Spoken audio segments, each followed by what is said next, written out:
here in the studio with Pale People, at least 2/3 of them. So. Yes, we are very excited to have them. I'm one of your hosts, Anna. And I'm Seth.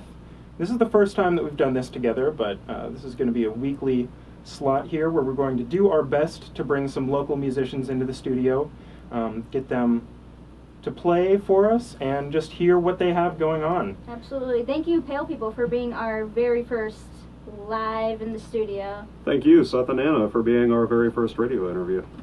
So we're joined by Mack and Kurt. They're 2/3 of Pale People. Can you just introduce yourselves a little bit? Sure. My name's Mack Gilcrest. I'm a pianist and singer and songwriter, and the band has been together for about 10 months now. Go ahead. And I'm Kurt Skrivseth. I'm the bassist and guitarist. Full double duty here, but we only get paid once. We don't even get paid once. No, we don't. Radio laughs. So how long have you guys been together? Oh, about 10 months. I think, unless I'm miscounting, we started last May, yeah, things have just been kind of snowballing from there. So I understand that you guys have been working on your album for the last few months, and you just released it recently, right? Yep. We've had it here in the studio for a little while, playing it on the air and stuff. Mm-hmm. Can you just tell us a little bit about that process, and then we'll play one of the tracks from it? What happened was, about 2.5 years ago, I was in a band playing drums, which is my primary instrument, and I began writing a series of songs that didn't really fit into the style of music that we were doing at the time. And so I tried various things to, find an outlet for them, but they just kept sort of bubbling up for a period of about a year.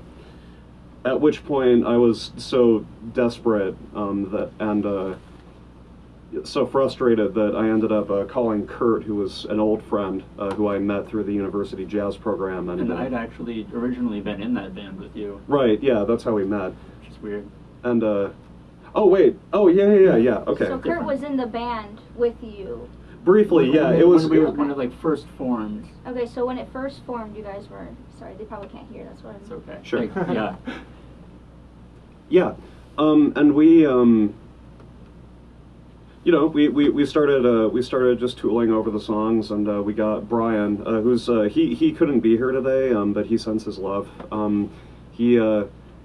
We got him on drums, and then about 3 months later, we started recording the album. So everything happened very quickly and in a very exciting way. So what's the name of the album? The album is called Bright Ideas. So I understand that album was recorded here in Missoula by you guys. Yes, it was. Do you want to talk a little bit about that process? Because from what I hear, it wasn't exactly how everyone does it. Sure. Basically, what happened was we. Well, there's a recording studio upstairs in the school's music building, which at the time nobody was technically supposed to be using. Yeah. This was toward the end of the summer, and so we. It was essentially a 2-week process of sneaking into the studio very late at night, and we got all the instrumental tracks done that way. It took about 2 weeks. It was sort of like a guerrilla style of recording. Mm-hmm. Nice. So you had to do that kind of like later on in the day? Very late. A lot of it was probably recorded between 11 p.m. and 3 a.m. All right. Yeah, it was Wow. the Some wee classic hours. music hours there sometimes. Yeah, what a great story to the album. That's really cool. Yeah. Thank you. So other than the interesting location and the hours, was there anything that you felt was specifically challenging about recording? I know that it can always be a bit of a bear. The converting all these things. issue with that studio specifically is that there are powered speakers in it that create a lot of heat, and there's an air conditioner in there that isn't always on unless you put batteries in it. Mm-hmm. So it stays at about 92 degrees in that room until you cool it off for several hours. And the air conditioner was also very loud and would come on at odd intervals. Oh, So we had to balance the time where we were recording in 92-degree heat and then plugging in the air conditioner to cool down everything and then letting it warm up again so we could record. Oh man. Yeah. So you guys That's put some funny. sweat into this album, huh? Yeah. Very much so. Yes. For me, it's always been the case, and I'm a music composition major, and part of the you know, it can be disheartening at times to go to an art school in in what some might consider the middle of nowhere. But one thing that's always been heartening to me is the fact that you don't have to come from anywhere to be a good writer. You know, I mean, you know, there are bad writers everywhere, right? So that in some ways makes it, you know, freeing to write well, you know, and write stuff that's meaningful. So part of my frustration with writing classical music has always been the difficulty in bridging the gap between art and audience.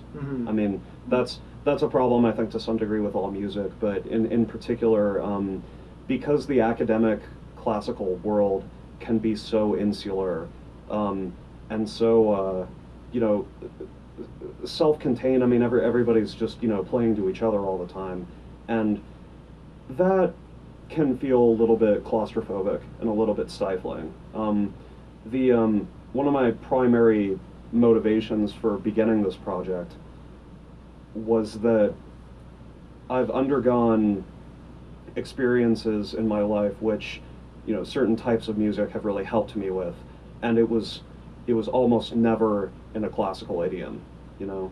And that's something that's been dawning on me for the last several years, you know. Like the stuff that's helped me has been, you know, John Darnielle of the Mountain Goats and Leonard Cohen and, you know, Amanda Palmer's projects, the Dresden Dolls, you know, and stuff like that. You know, it's the kind of music that makes you feel like more of a person and less alienated from the world around you. Absolutely. And beautifully said.